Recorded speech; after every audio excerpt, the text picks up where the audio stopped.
Welcome to the Wisdom Lifestyle Money Show. I'm your host, Scott Dillingham.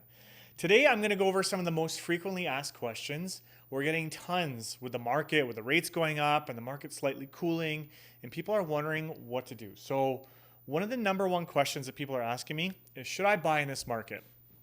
So, as a real estate investor, I believe yes, you should.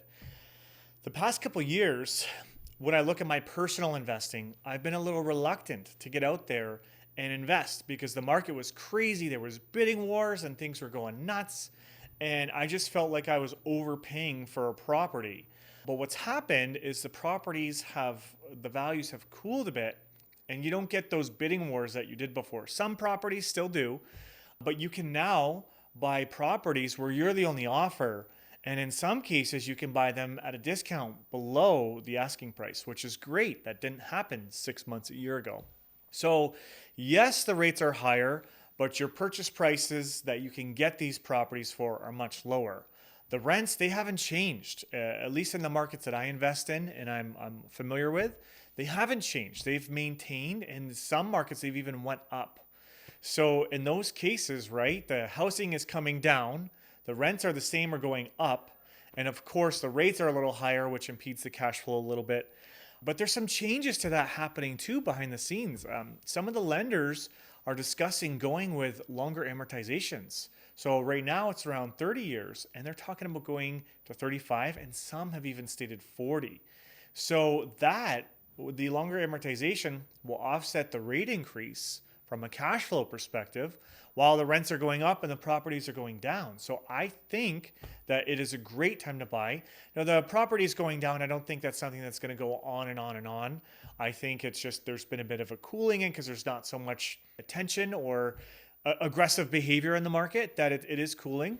So the other thing to consider too is we have a housing supply issue in Canada. There's not enough housing for everybody that lives in Canada. So because the demand for housing is greater than the supply, the cooling of the pricing, I believe, is temporary and will recover quickly once the rates sort of settle down.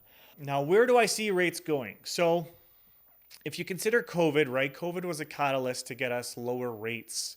Pre-COVID, the rates were around 4% for a fixed, and then they lowered the rates for COVID to keep the economy going. And then once they got rid of those discounts, the rates were also back up to around 4%. So during that time period, we had rates that were normal, then they lowered artificially for COVID, and then they came back up to normal. Now, right now it's the middle of July, and last week the government raised the rates 1%. So now the rates have went up. So historically, everything goes up over time. So it's normal for interest rates to increase. But it's usually gradual, but because of COVID and the shortages of things and inflation's being higher, they jumped it up. Do I think it'll stay this high? Who knows? It's really something that's hard to predict. But I can't see it going up and up and up and up forever. I feel like it'll match inflation once we return to a more normal economy and the damages of COVID are gone. I really believe that the rates will simmer back down. And even pre-COVID, if you look at history, if you look up interest rates for the past 25 years, you'll see that they went up and down. So that's what they do in a normal market. But right now, because of inflation and everything, they're going up. So I believe in the short term, you can expect them to go up a little bit more because inflation has been increasing, right? But once we catch on and things return back to normal, I believe the rates will come back down a little bit. Now, investors are asking me, should they go with the fixed or the variable? So I really think that's your preference. The variable, though, will get you a higher purchase amount. So I'll cover that in the next question because that's part of the next question. Personally, I'm staying with variable. So yes, the variable is going up, but right now, so is the fixed. So if you're locked into a fixed, I would renew your term. I do like the variable for a couple of reasons. So yes, it can go up and down, which is the negative. Well, not if it goes down, of course, that's a positive. But if it goes up, that's a negative. But I get the variable not for the rate, but for the exit strategy, right? So what if there's an apartment building that I want to buy and I've got all these properties in a 5-year fixed, right? The exit fees are huge to get out of that.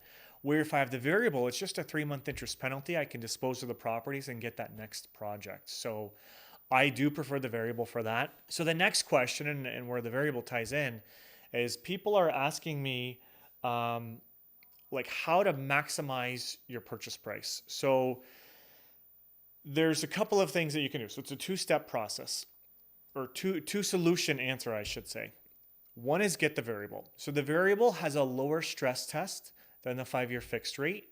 So because of that, you can qualify for a larger mortgage on your investment property or even owner occupied home if that's what you're looking to buy. Now, the second part of that is working with the correct lender. So what I mean is, let's say you go to a bank, and I'm not going to name one, but let's just say a major bank, mostly they're going to use only 50% of the rent. So let's say you rent the house for $2,000 a month.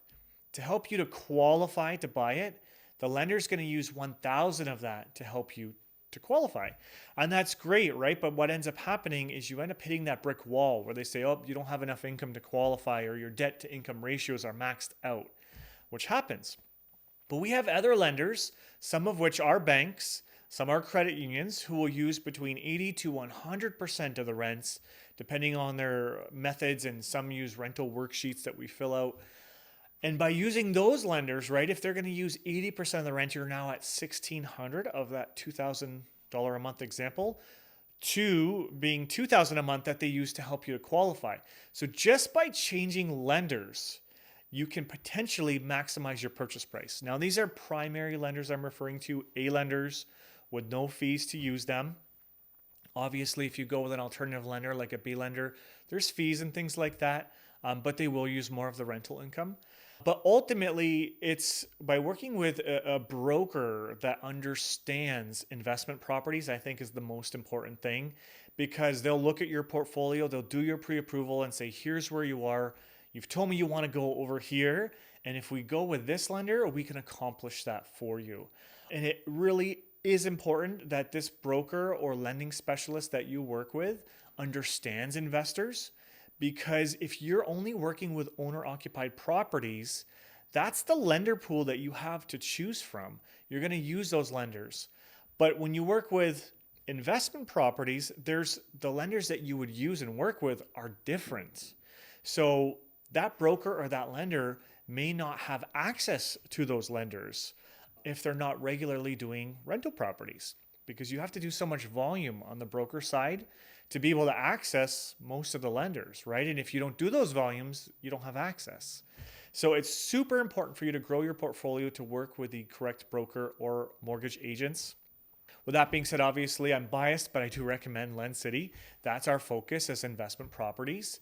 And if you are looking to grow, reach out to anybody on my team. Our office line is 519-960-0370, or you can visit us online at lendcity.ca. And someone on my team will be able to help you to get started and to grow your real estate portfolio. Look forward to chatting with you next time. Take care.